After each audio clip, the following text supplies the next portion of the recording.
जी, level 2 भर्ती मामले को लेकर अभी उच्च न्यायालय में जो सुनवाई हुई थी, जिनमें कई कैंडिडेट्स के रिवाइज़ परिणाम के बाद अंक बढ़े हैं। उनका कहना है कि उनके पहले से चयनित कैंडिडेट से नंबर अधिक हैं, तो उनको भी आगे की नियुक्ति प्रक्रिया में शामिल किया जाए। इसको लेकर उच्च न्यायालय में जो सुनवाई हुई है, उसमें क्या कुछ हुआ, क्या कुछ ऑर्डर हुए और कुछ आगे की क्या इसमें प्रक्रिया रहेगी? देखिए, लेवल 2 में जो रिज़ल्ट रिवाइज़ हुआ है सोशल स्टडीज़ के सब्जेक्ट को छोड़ के, कई सारे ऐसे कैंडिडेट्स हैं जिनके नंबर बढ़े हैं और इतने बढ़ गए हैं कि सिलेक्टेड कैंडिडेट्स के नंबर से ज़्यादा हैं। तो वो लोग सब ऑनरेबल हाई कोर्ट में अप्रोच करे हैं और हमने उन सब की रिट पिटिशंस दायर करी हैं, ज़्यादातर बहुत सारे के कैंडिडेट्स की, अलग-अलग सब्जेक्ट्स की।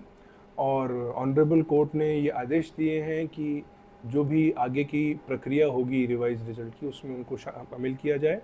साथ ही साथ सरकार से ये जवाब भी मांगा गया है कि नंबर ज़्यादा होने के बावजूद भी इन कैंडिडेट्स को आपने भर्ती प्रक्रिया में शामिल क्यों नहीं किया।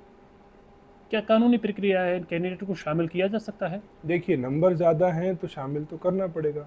कैसे किया जाएगा उसका रास्ता सरकार को निकालना है। किस किस तरह से निकाला जाता है, क्या किया जाता है, वो सरकार के ऊपर। जब सरकार का इस पे रिप्लाई आएगा, डिटेल्ड रिप्लाई आएगा, उससे सारी चीज़ें स्पष्ट हो जाएंगी कि सरकार इस प्रक्रिया में क्या चाहती है और जो चीज़ चाहती है वो किस प्रकार चाहती है। वो रिप्लाई के बाद हमें स्पष्ट हो जाएगा। क्या पर एक ही जिस भर्ती में 2-2 मेरिट हो सकती हैं?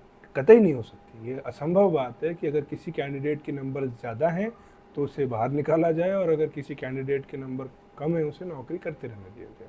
हाँ, इसमें रास्ता निकालने का काम सरकार का है कि वो पद सृजित करते हैं या जो एग्जिस्टिंग पद है उन पे ही भर्ती देते हैं। वो सरकार के रिप्लाई के बाद हमें पता चलेगा। अभी के लिए क्या कुछ ऑर्डर हुए हैं? अभी के लिए ऑर्डर ये है कि भर्ती प्रक्रिया जो भी रिवाइज रिजल्ट के बाद आगे की प्रक्रिया होगी उसमें याचिकाकर्ताओं को शामिल किया जाएगा। साथ ही साथ सरकार से ये स्पष्ट जवाब मांगा गया है कि ये जो परिस्थिति उत्पन्न हुई है रिवाइज रिजल्ट के बाद, उसमें सरकार का स्टैंड क्या है।